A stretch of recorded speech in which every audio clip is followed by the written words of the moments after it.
Nós vamos continuar o que nós começamos na semana passada, e eu confesso que no domingo passado eu estava muito mais inquieto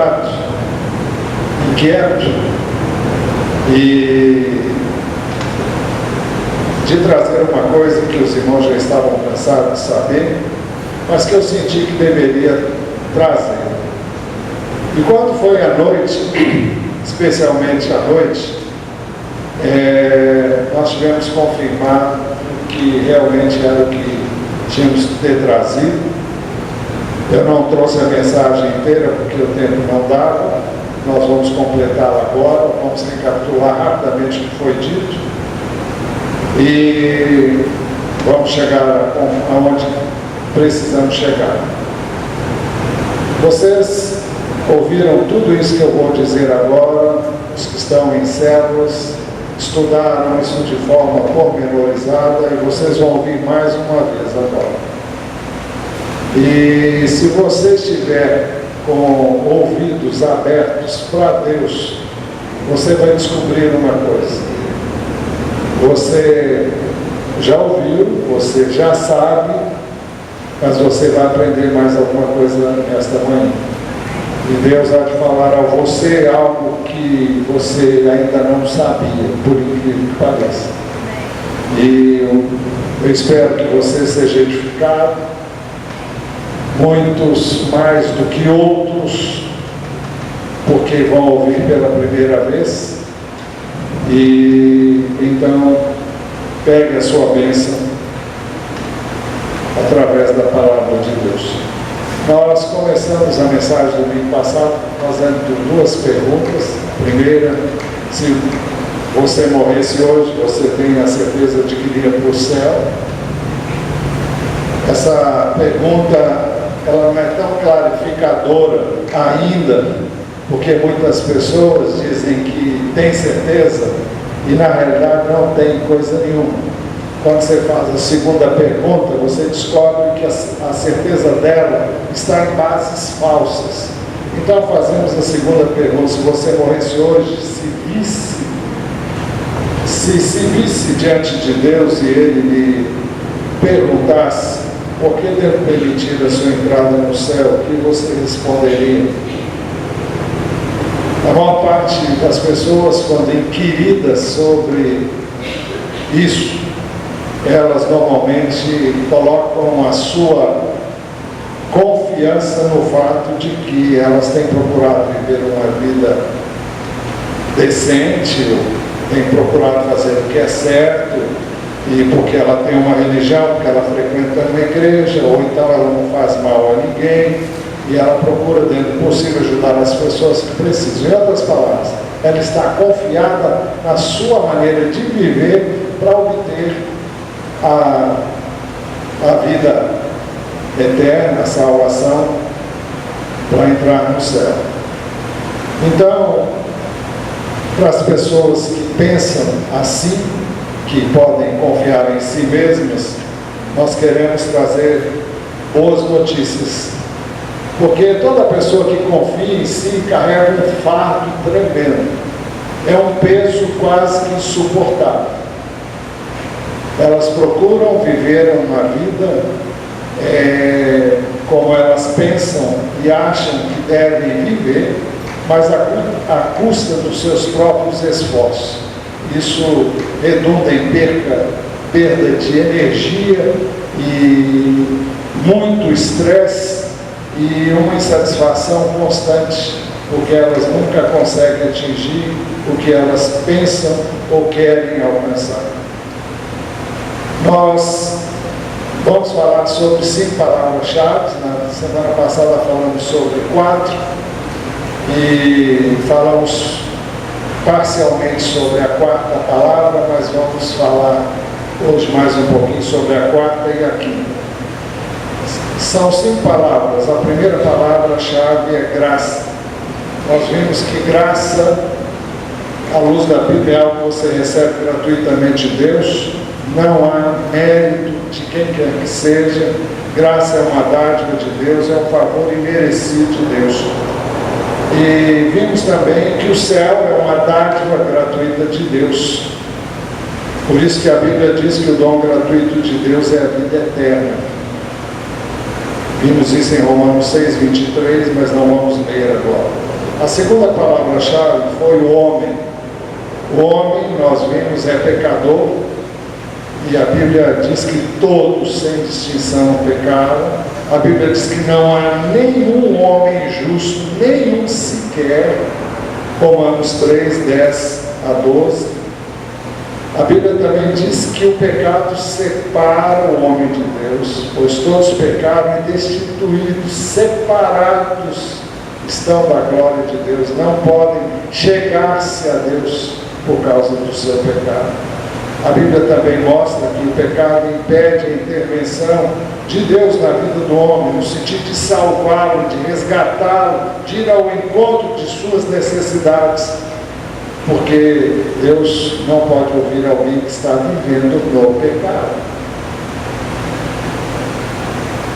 Nós vimos também que o homem não pode salvar-se a si mesmo, porque toda boa obra que o homem faz, comparado com o que Deus é e requer de nós, é comparado com o trapo da imundícia. Vimos também que o homem não é salvo por seus atos de justiça, mas pela misericórdia de Deus. Vimos isso em Tito 3, 4 e 5. Vimos também que o homem é salvo pela graça de Deus e não por mérito pessoal. Então passamos para a terceira palavra-chave, Deus. Vimos que Deus é amoroso e misericordioso. E citamos 1 de João 4:8, onde nós lemos que Deus é amor. A essência de Deus é amor. Vimos que Deus deseja que todos os homens sejam salvos. Vimos... Que barulho é esse, gente? Isso aqui? Ah, daqui do lado também. Nós vimos que Deus deseja que todos os homens sejam salvos. Isso é uma manifestação do amor dele, que não quer que nenhum se perca. Mas vimos que Deus também é justo e ele deve, e ele precisa punir o pecado. Nós vimos que Deus não isenta o homem da sua responsabilidade pessoal. A palavra diz: todos me pertencem, tanto o Pai como o Filho me pertence. Aquele que pecar é que morrerá. Então cada um vai responder diante de Deus pelos seus atos. Então nós vimos o amor de Deus e a justiça de Deus, e vimos também como é possível conciliar o amor que quer salvar e quer abençoar. Nós vimos que se Deus agir com amor, Deus nos salva, mas vimos que se Deus agir com justiça, Deus nos condena ao inferno. Então, qual é a solução? A solução veio através de Jesus. Essa é a quarta palavra-chave: Cristo. Quem é Jesus Cristo? Nós vimos que Jesus Cristo é o Deus Filho que se fez homem. Vimos que Jesus Cristo, no princípio de tudo, já existia, era Deus e estava com Deus. Jesus Cristo e Deus não são a mesma pessoa, mas são pessoas distintas. O Pai e o Filho são pessoas distintas, mas ambos são Deus. O texto diz: no princípio era aquele que é a palavra. Jesus é aqui chamado de palavra. Ele estava com Deus e era Deus. Ele não apenas estava com Deus, como ele era Deus. Ele estava com Deus no princípio. Todas as coisas foram feitas por intermédio dele. Sem ele nada do que existe teria sido feito. Isso mostra que Jesus, e todas as coisas foram feitas através de Jesus, e sem ele nada do que foi feito se fez. Jesus, que sempre existiu, antes de tudo existir, ele já existia com o Pai. Ele, num determinado momento, ele se fez homem e viveu entre nós. João 1,14 diz: aquele que é a palavra tornou-se carne e viveu entre nós. Vimos a sua glória, a glória como a do unigênito vindo do Pai, cheia de graça e de verdade. É dessa forma que o apóstolo João descreve a vinda de Jesus ao mundo como homem. O Evangelho de Mateus e Lucas descrevem pormenorizadamente o nascimento, os detalhes de como Jesus veio, mas João e Marcos usam apenas um verso para descrever isso. Agora, o que foi que Jesus Cristo fez? Nós vimos que Jesus Cristo pagou por nossos pecados, adquiriu o céu para nós e o ofereceu a nós como dádiva. Pagou por nossos pecados, adquiriu o céu para nós e o ofereceu a nós como dádiva. Como isso aconteceu? Jesus Cristo é a revelação do amor de Deus por nós, pecadores. Romanos 5,8 diz: mas Deus demonstra seu amor por nós. Cristo morreu em nosso favor quando ainda éramos pecadores. Deus revela o amor que Ele tem por nós pelo fato de ter Cristo morrido por nós, sendo nós ainda pecadores. Ele não morreu porque eu era melhor do que A, B ou C. Ele morreu por mim e morreu por você, porque ambos éramos igualmente pecadores. Você pode não ter matado 120 pessoas, aquele matou 87 ou 77? Esse que executou um monte de gente aí recentemente. Mas você não precisa ter feito isso para você ter direito ao inferno. Todos nós temos o direito garantido de ir para o inferno como resultado do nosso pecado.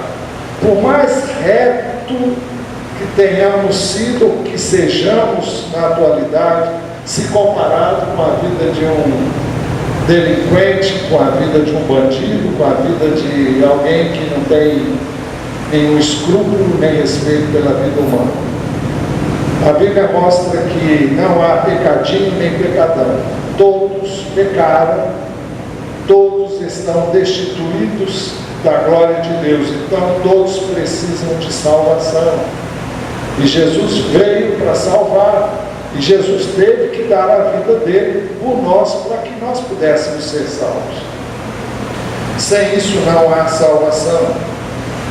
Por isso que Jesus foi punido em nosso lugar. Isaías 53 descreve assim o sacrifício de Jesus: mas ele foi traspassado por causa das nossas transgressões, foi esmagado por causa das nossas iniquidades.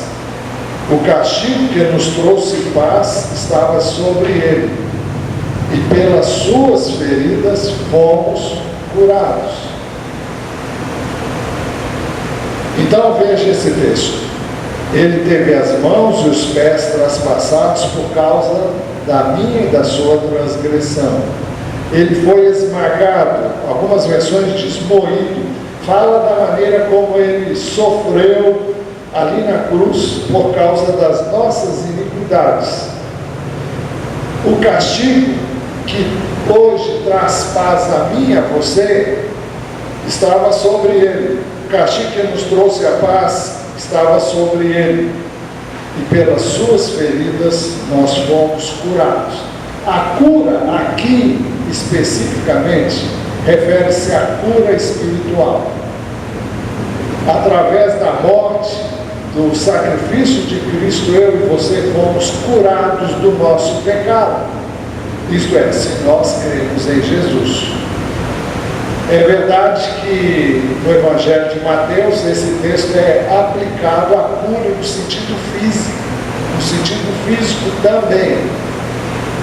Mas originalmente o sentido é a cura espiritual. É alguém enfermo espiritualmente, separado de Deus, que é curado através da morte de Jesus na cruz. Isaías 53:7 fala que Jesus foi afligido, golpeado e morto por causa das nossas transgressões. Ele foi oprimido e afligido, e contudo não abriu a sua boca. Como um cordeiro foi levado ao matadouro, e como uma ovelha que diante dos seus tosqueadores fica calada, ele não abriu a sua boca. Por que Jesus não abriu a sua boca? Porque se abrisse, ele abriria para se defender, e ele não estava ali para se defender-se, mas para assumir a minha e a sua culpa. Com julgamento opressivo ele foi levado. E quem pode falar dos seus descendentes, porque não os teve no sentido físico, pois ele foi eliminado da terra dos viventes, por causa da transgressão do meu povo, ele foi golpeado. Eu não conheço linguagem mais clara, mais nítida do que essa. E é significativo o fato de que ela foi dita entre 600 e 700 anos antes de Jesus vir à terra e ser assim golpeado, ser assim atingido. A palavra de Deus diz que o sangue de Jesus nos purifica de todo o pecado. O sangue de Jesus, seu Filho, nos purifica de todo o pecado. A morte de Jesus Cristo na cruz é o único meio de Deus resolver o problema do pecado que atingiu a todos nós. Você não vai encontrar na Bíblia nenhum outro meio através do qual eu e você possamos ser salvos, perdoados, purificados, para comparecermos diante de Deus sem culpa, sem medo. É por isso que 1 Coríntios 15 diz que, pois o que primeiramente lhes transmiti foi o que recebi, que Cristo morreu pelos nossos pecados, segundo as Escrituras, foi sepultado e ressuscitou no terceiro dia, segundo as Escrituras. O que Paulo está dizendo é que Jesus veio em cumprimento às profecias do Velho Testamento, e em cumprimento a elas ele morreu, ele foi sepultado e ele ressuscitou no terceiro dia, porque tudo isso havia sido previsto. Era isso que estava destinado àquele que haveria de vir para cumprir as Escrituras e vir a ser o Salvador daquele que nele cresce. Jesus também prometeu que ele iria preparar um lugar para nós no céu. Em João 14:2 diz assim: na casa de meu pai há muitos aposentos, se não fosse assim, eu lhes teria dito, vou preparar-lhes lugar. Eu acho que aqui eu não tenho o verso seguinte, mas, bom, a ênfase que se quer dar é que Jesus realmente prometeu que ele ia preparar o lugar. E como é que ele ia preparar? Para que nós tenhamos acesso a este lugar, que é o céu, que é a vida com Deus, é a vida com Ele, ele teria que morrer, teria que ser sepultado e ressuscitar, subir aos céus, e depois disso, então esse lugar estaria disponível para nós que temos crido nele. Mas aqui em João 14, versículo 2, ele diz assim: Na casa de meu pai há muitos aposentos, se não fosse assim, eu lhes teria dito, vou preparar-lhes lugar. E se eu for e lhes preparar lugar, voltarei e os levarei para mim, para que vocês estejam onde eu estiver.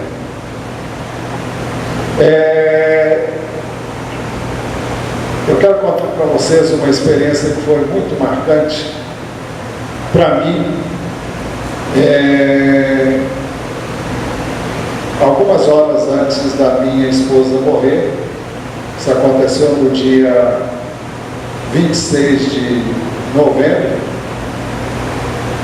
e no dia 25, porque ela morreu nas primeiras horas do dia 26, e no dia 25 ela foi internada e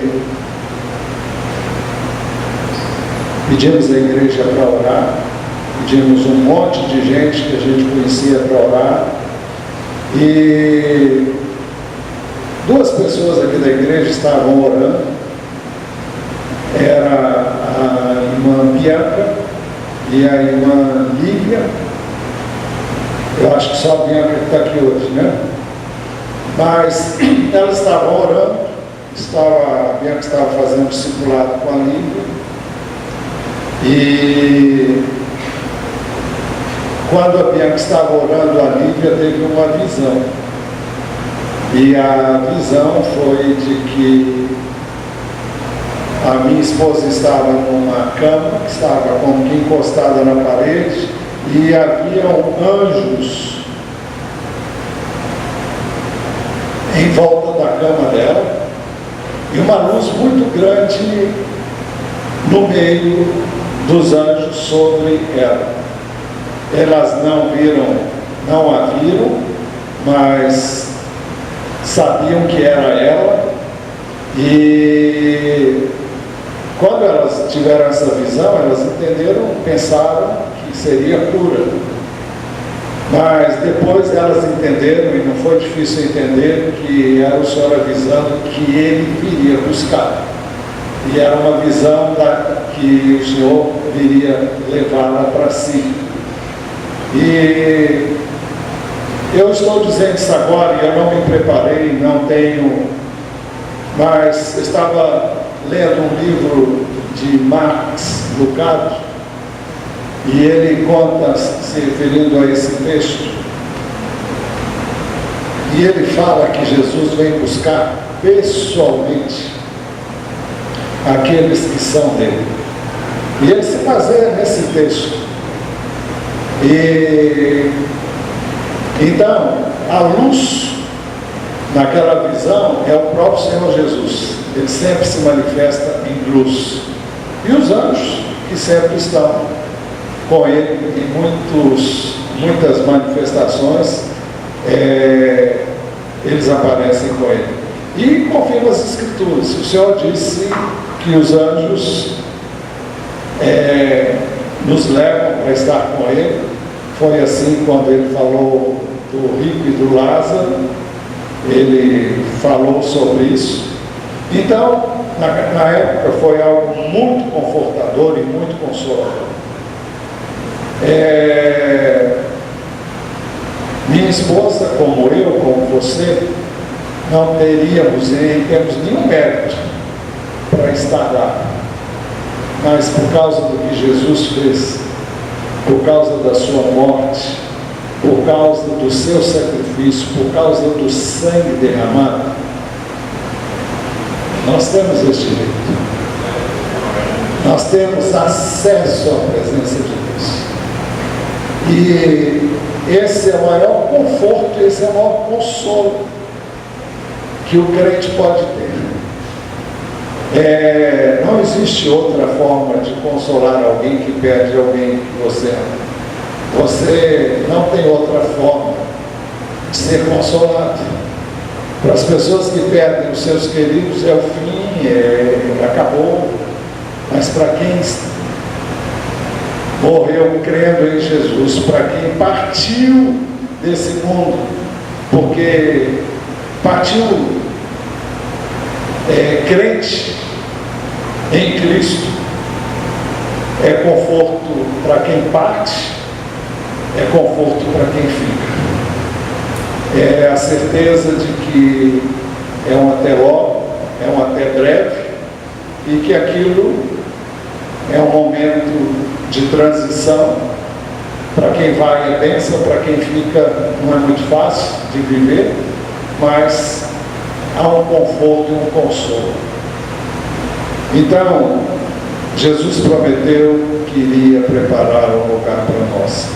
Ele disse: na casa de meu pai há muitos aposentos, se não fosse assim eu lhes teria dito, vou preparar-lhes lugar.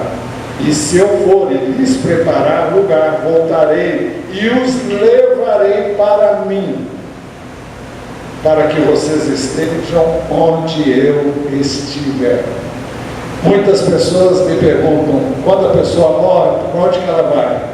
Ela vai estar onde Jesus está. Essa é a promessa dele. E não é só até aqui não. Você pode ler João capítulo 14, 15, 16, você vai ver Jesus se referindo a essa experiência em outros lugares. Então, essa é uma promessa gloriosa. Com seu sacrifício, Jesus adquiriu para nós o direito de um lugar no céu e o deu gratuitamente. Romanos 6, 23, pois o salário do pecado é a morte, mas o dom gratuito de Deus é a vida eterna em Cristo Jesus. Aqui fala de um dom gratuito de Deus. E esse dom nos é dado mediante Jesus Cristo. E esse dom é a vida eterna. A quinta palavra-chave é a palavra fé. Seria o caso de perguntarmos: quem recebe a dádiva da vida eterna? Todos? A resposta é não. Jesus disse que poucos encontram o caminho para a vida eterna e que muitos se perdem. Jesus disse: entrem pela porta estreita, pois larga é a porta e amplo o caminho que leva à perdição, e são muitos os que entram por ela. Como é estreita a porta e apertado o caminho que leva à vida, são poucos os que a encontram. À luz dessa palavra, nós podemos depreender que, apesar da Bíblia falar em uma grande multidão, a grande maioria não vai para lá. A grande maioria das pessoas que viveram e vivem sobre a terra não vão para o céu. Porque larga é a porta, espaçoso o caminho que conduz para a perdição, e são muitos os que entram por ela. Mas o texto diz: como é estreita a porta e apertado o caminho que leva à vida, são poucos os que a encontram. Como o homem recebe a dádiva da vida eterna? Talvez porque é tão simples e o homem procura sempre uma coisa mais complicada, nem sempre ele acerta com essa porta. O texto diz que pela graça de Deus, por meio da fé, é que nós somos salvos. Pois vocês são salvos pela graça por meio da fé. Essa palavra tão pequena é de uma importância vital para recebermos aquilo que Deus nos dá gratuitamente, a vida eterna. Para isso é necessário que nós vejamos o que não é fé. Mero assentimento intelectual não é fé. O que é assentimento intelectual? É você consentir que aquilo é verdadeiro. O fato de você concordar que algo é verdadeiro não significa que você creu, não significa fé. O fato de uma pessoa crer que Jesus nasceu, viveu e morreu numa cruz não é fé. Eu acredito. Mas em que isso afeta a vida da pessoa? Não afeta em nada. A vida dela não mudou por causa disso. Ela crê em Jesus da mesma forma que ela crê que Pedro Alves Cabral descobriu o Brasil, que ela crê nos fatos que a história nos relata, nos livros históricos, mas isso não muda a vida da pessoa, isso não afeta ela em tem nada. Ela simplesmente, você crê, eu acredito. Mas e aí? Isso não muda a vida dela. Então, o fato da pessoa concordar que aquilo aconteceu não significa que isso é fé. É interessante ver também que o diabo crê, e nem por isso ele é salvo. O Tiago 2,19 diz assim: você crê que existe um só Deus? Muito bem, até mesmo os demônios creem e tremem, e no entanto não vão para lá. Então, no entanto, não são salvos, não têm salvação, não têm direito a viverem eternamente com Deus. Por quê? Porque escolheram viver uma vida de oposição a Deus, contrária à vontade de Deus, depois de terem conhecido a Deus, depois de terem experimentado do que Deus é, diferentemente de nós, que primeiro experimentamos o pecado e depois somos convidados a experimentar Deus. Então, crê e não pode ser salvo, porque na realidade não creu nunca naquilo que Deus era, e não aceitou e não quis aquilo que Deus era, não quis para si. Muito bem. O que não é fé? Também a fé temporária não é fé. Muitos passam a maior parte do tempo sem se preocupar com Deus. Depois, quando as coisas ficam difíceis, eu tenho fé em Deus que isso vai dar certo, eu tenho fé em Deus que eu vou sair dessa, eu tenho fé em Deus que eu vou ficar bom. Mas que fé é essa?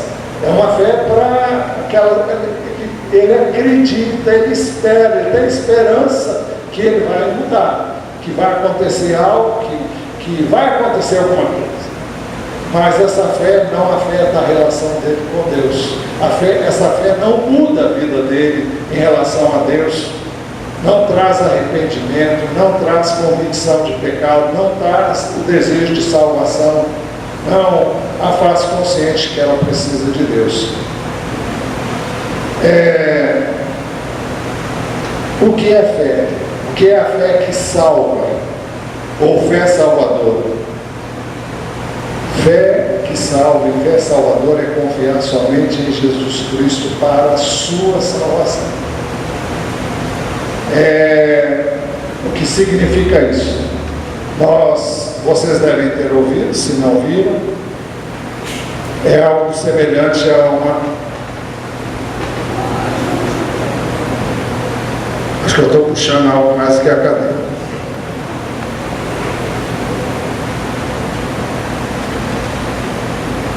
Se você senta nessa cadeira e crê que ela pode te aguentar, você senta e descansa nela. Mas se você acha que ela não vai aguentar o seu peso, você senta e vai querer segurar ali no ventilador, porque ela pode cair e você esborrachar no chão. Quem confia em Jesus, descansa inteiramente nele. E não vai se apegar em mais nada. Não precisa de nenhum outro ídolo, não precisa de nenhum outro santo, não precisa de nada. Porque sabe que ninguém vai dar jeito em você a não ser Jesus Cristo. Ninguém pode conduzir a Deus a não ser Jesus. E não há salvação em nenhum outro, porque debaixo do céu não existe nenhum outro nome dado entre os homens, pelo qual importa que sejamos salvos. Atos 4:12, se não me engano, é isso. Então, não tem outro nome. É só Ele. Crer em Jesus é crer em Jesus e não crer em mais ninguém para a sua salvação. Deus, o Pai, salva você através do Filho dele. Você não pode ir a Deus sem o Filho. Eu creio em Deus. Não adianta crer em Deus. Os demônios creem e vão amargar no inferno, no lago de fogo que arde com enxofre. Fogo e enxofre. A única maneira do homem ser salvo é em Jesus. E então, significa a fé que salva, a fé salvadora, é entender que eu não posso fazer nada para acrescentar ao que Cristo já fez. Imagine que você ganhe um presente muito valioso de alguém e essa pessoa manda alguém entregar para você esse presente. E ela manda entregar esse presente com o seguinte recado: olha, diga para fulano que eu estou dando a ela o que eu tenho de melhor. E esse presente não tem preço, porque ele custou a vida do meu filho. E é o que eu tenho de melhor e eu estou dando a você. Então você vai lá com esse recado. Aí a pessoa recebe o presente e ela diz: olha, eu estou muito feliz de ter ganho o presente, mas eu quero contribuir com alguma coisa. Eu quero fazer alguma coisa para ajudar a pagar o presente. O que é que você está dizendo? Que a pessoa que deu o presente precisa de uma ajudazinha, porque ela não é o suficiente. Ou você confia inteiramente no que Jesus fez e você recebe gratuitamente o que Ele, o Pai, dá a você, que é o seu próprio Filho, e que o próprio Filho dá a você, que é a sua vida, ou então não tem salvação. Você não pode fazer nada, qualquer coisa que você oferecer para ajudar na sua salvação é um ato de desprezo a algo que custou tão caro que não há dinheiro no mundo que possa comprar. Ainda que você tivesse todas as riquezas do mundo, tudo que você desse seria insuficiente para você cobrir o valor desse presente. Esse presente não tem preço que pague. Ou você recebe, ou você aceita de graça, ou então não tem salvação. Você não pode aceitar Jesus e ficar agarrado a Maria. Maria precisou dele como Salvador. Ela confessou que ele era o seu Salvador. Ela disse isso no cântico que está escrito no Evangelho de Lucas. Ela era uma mulher virtuosa, sem dúvida alguma, mas ela era tão pecadora quanto eu e você fomos. E ela também foi e é salva pela graça de Deus. Então, você não tem que confiar nos seus atos litúrgicos, na sua religião, em tudo que você até hoje talvez tenha se apegado. Olha, jogue tudo isso no lixo. A minha religião, se é para salvação, ela não vale nada. Eu tenho uma Bíblia, não vale nada para a sua salvação. Se você não crê nela, não vale nada. Você tem que crer nela, e ela fala do Filho. Se você crê no Filho, você tem salvação por causa do Filho. Mas não é porque você anda com a Bíblia debaixo do braço. Muitas pessoas podem carregar a Bíblia, podem até fazer longas orações, podem saber orar e podem não ir para o céu. Por quê? Porque aquilo é pura religião. Religião não, religiosidade. No aspecto pejorativo, destituída de espiritualidade. Essa fé não salva. Qualquer coisa que eu quiser fazer para a minha salvação é a confissão da minha falta de fé no que Jesus fez. Se o que ele fez, ele disse que é suficiente, eu não preciso fazer mais nada. Então eu não preciso fazer o bem, não preciso. Claro que você deve e precisa fazer, porque você é salvo e não para ser salvo. Pela graça sois salvos por meio da fé, isso não vem de vós, é dom de Deus, não de obras para que ninguém se glorie, pois somos feitura sua, criados em Cristo Jesus para a prática das boas obras. É pelo fato de eu estar em Cristo que eu devo praticar boas obras. Não sou eu, é Ele em mim, é a vida dele, é o resultado da minha vida com Ele. A Bíblia nos diz que é somente através de Jesus Cristo que eu posso ser salvo. Jesus disse: eu sou o caminho, a verdade e a vida. Ninguém vem ao Pai a não ser por mim. Só existe um caminho para Deus. Jesus Cristo é este caminho. Quando colocamos nossa fé somente em Jesus, paramos de confiar em nós mesmos, nas nossas virtudes, nas nossas boas obras e descansamos em Jesus. Por isso podemos ter paz e plena certeza da salvação, porque ela não depende de mim, ela depende do que Cristo fez. Não é o que eu sou, é o que Ele é. Não é o que eu faço, é o que Ele fez.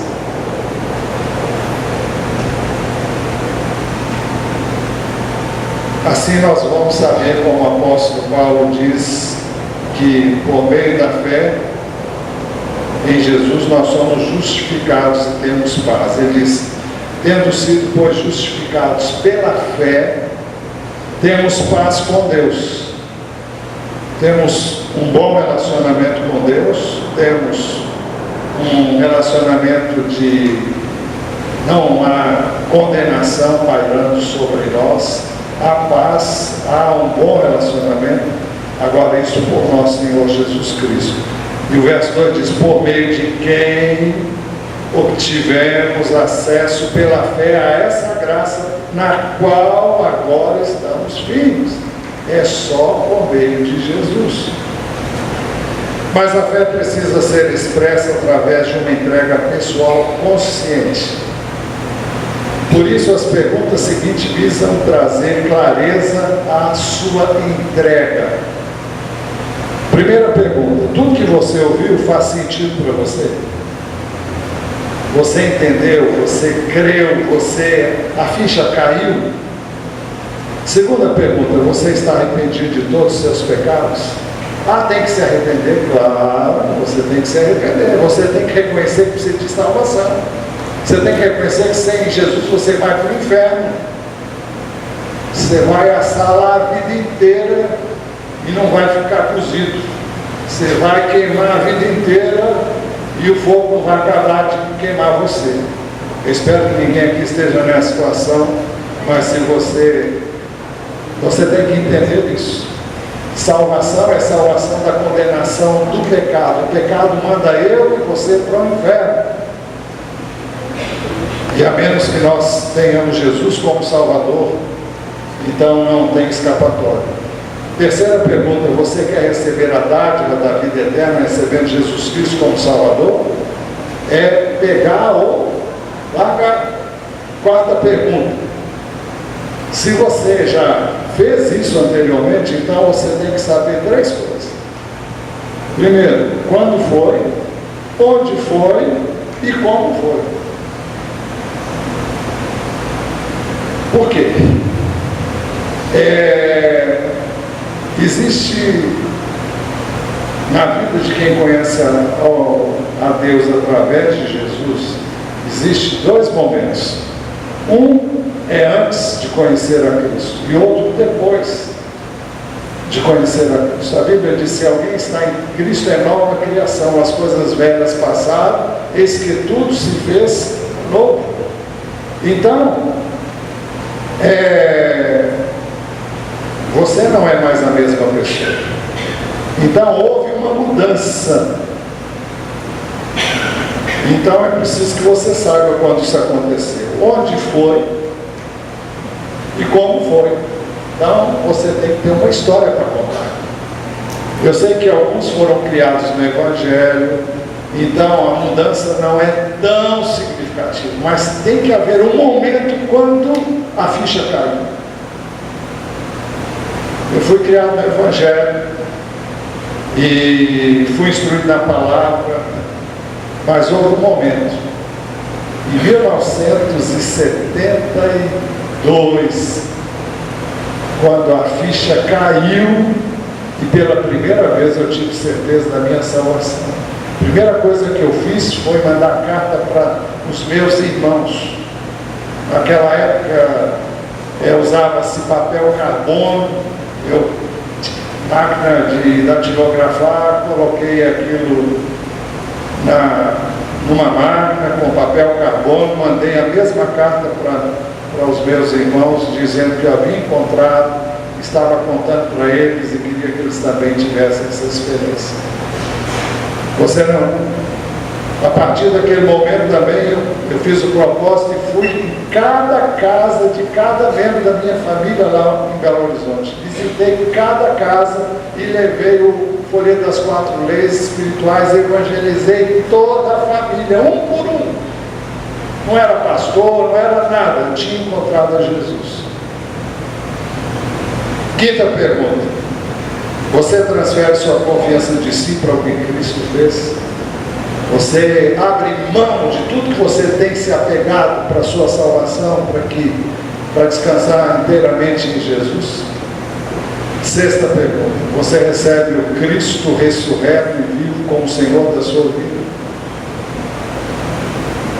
Se você respondeu afirmativamente a todas essas perguntas, é preciso que você saiba que a fé precisa ser expressa através de uma confissão de fé pela oração.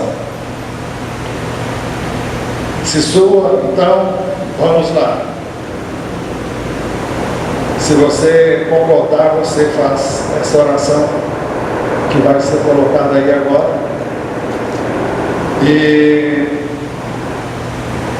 você vai ler comigo, só ler. Se você concordar e você ainda não tiver entregue sua vida, você pode fazer depois a oração. Mas a oração diz: Pai, reconheço que Tu me amas, por isso que enviaste Teu Filho Jesus Cristo para morrer na cruz em meu lugar. Pela fé convido Jesus Cristo para assumir o controle da minha vida como meu Salvador e Senhor. Agradeço a Ti o perdão de todos os meus pecados por meio do sangue de Jesus Cristo, em Seu nome eu oro, amém. Por que essa oração? A Bíblia diz: se com a tua boca confessares a Jesus como Senhor e em teu coração creres que Deus o ressuscitou dentre os mortos, será salvo. Então, é com a boca que se confessa e é com o coração que se crê. Não adianta falar da boca para fora. Se você falar do que está no coração, você vai ser salvo, se você ainda não é. Então, se você quiser e ainda não fez, eu convido você a fazer essa oração comigo. Pai, reconheço que Tu me amas, por isso que enviaste Teu Filho, Jesus Cristo, para morrer na cruz em meu lugar. Pela fé convido Jesus Cristo para assumir o controle da minha vida como meu Salvador e Senhor. Agradeço a Ti o perdão de todos os meus pecados, por meio do sangue de Jesus Cristo. Em Seu nome eu oro. Amém. Eu queria saber se alguém, por acaso, fez essa oração hoje, porque não tinha ainda convicção do que foi dito agora, e fez a oração para receber Cristo na sua vida. Alguém fez? Se fez, levante a mão. Ninguém? Amém. Tem alguém? Tá. Então, vem cá, você que levantou a sua mão.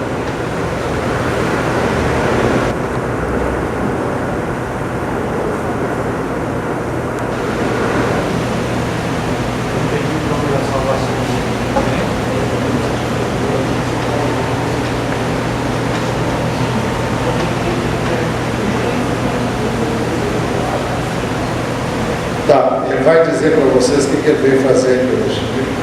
Eu vim aqui dizer que eu já tinha aceitado Jesus como meu Senhor e meu Salvador, mas eu achava que eu tinha que fazer alguma coisa para receber essa salvação. Eu aprendi aqui que eu não devo fazer nada, só simplesmente crer que Jesus é o meu Salvador, que Ele se entregou para a minha vida, entendeu? Que eu não preciso fazer mais nada, só crer nele e confessar Ele, que Ele é meu Senhor e meu Salvador pessoal. Amém. Deus te abençoe. E para finalizar, eu quero sempre terminar os cultos ao meio-dia, mas hoje nós começamos o culto com 13 minutos de atraso. Mas eu estou terminando, é o último texto. A certeza da salvação. Deus promete vida eterna a todos que recebem a Cristo. O texto diz: este é o testemunho, Deus nos deu a vida eterna. Eu pergunto para você, o que foi que Deus te deu? A resposta é: a vida eterna. E esta vida está em seu Filho. Quem tem o Filho tem a vida. Quem não tem o Filho de Deus, o que não tem? Não tem a vida. Escrevi-lhes essas coisas a vocês que creem no nome do Filho de Deus, para que vocês saibam que têm a vida eterna. Amém? Então, já que você sabe disso, então diga isso para quem você sabe que não sabe essas coisas. Vá a outros. Você que tem o primeiro fascículo nas suas mãos, você pode usar esse fascículo e já começar a falar de Cristo usando ele. E que Deus ajude você a levar essa mensagem a outros também. Amém?